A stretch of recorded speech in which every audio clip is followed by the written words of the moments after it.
Hi friends, welcome back to our channel. ముందుగా అందరికీ సంక్రాంతి శుభాకాంక్షలు.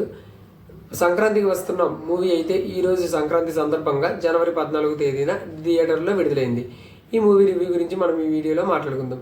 ముందుగా వీడియోలోకి వెళ్ళే ముందు నాదొక చిన్న రిక్వెస్ట్. ఈ వీడియో చూస్తున్న వాళ్ళు ఈ వీడియోని లైక్ చేసి, షేర్ చేసి, అలాగే మన ఛానల్ని సబ్స్క్రైబ్ చేసుకుని పక్కన ఉన్న బెల్ ఐకాన్ ఆన్లో పెట్టుకోండి. ఇంకా లైక్ చేయకుండా వీడియోలోకి వెళ్ళిపోతాం. సంక్రాంతికి వస్తున్న మూవీ రివ్యూ విషయానికి వస్తే ఈ మూవీ అయితే బాగుంది ఫ్రెండ్స్. మూవీ స్టోరీ అయితే మనకు ఆల్రెడీ ట్రైలర్లో చూసాము, ఆల్రెడీ ముందే ఎక్స్పెక్ట్ చేసాము. ఒక ఎక్స్ కాప్కి, ఎక్సలెంట్ వైఫ్కి, ఎక్స్ గర్ల్ ఫ్రెండ్కి మధ్యన ఉండే స్టోరీయే ఇది. ఇంకా మూవీ అయితే ఫ్యామిలీ ఆడియన్స్కి అయితే పిచ్చగా నచ్చేస్తుంది.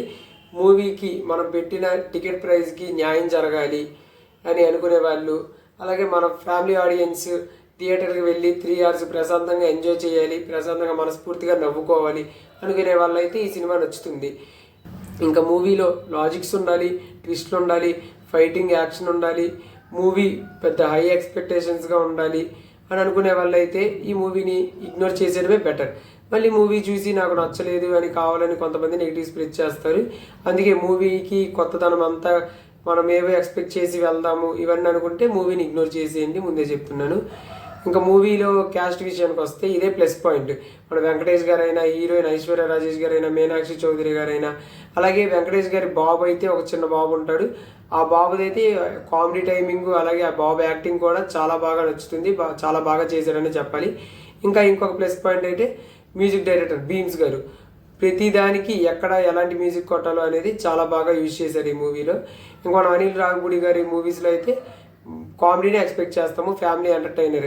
అలాగే ఈ మూవీకి అనిల్ రావిపూడి గారు అయితే సంక్రాంతికి మెయిన్గా ఫ్యామిలీ ఆడియన్స్ని టార్గెట్గా పెట్టుకొని ఈ మూవీ చేశారని చెప్పాలి.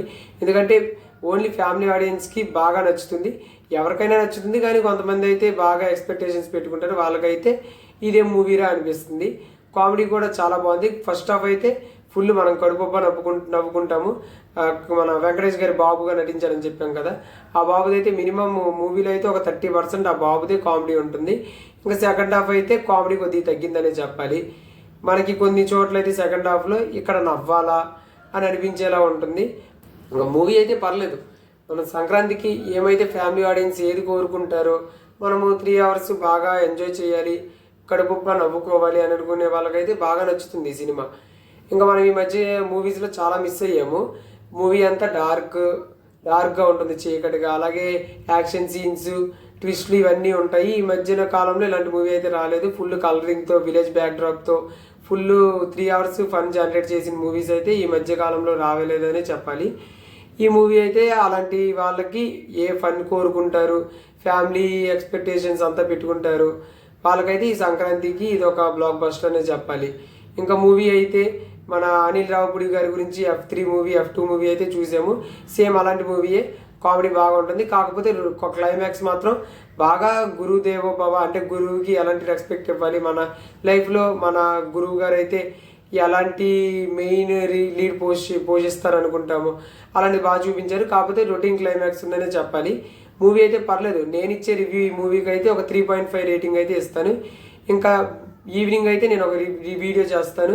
డాకు మహారాజ్, గేమ్ చేంజర్, సంక్రాంతికి వస్తున్నాం 3 మూవీస్లో ఏది విన్నర్ అనేది అయితే నేను ఈవినింగ్ చేస్తాను వీడియో. ఇంక ఈ వీడియో అయితే ఇంతే గైస్.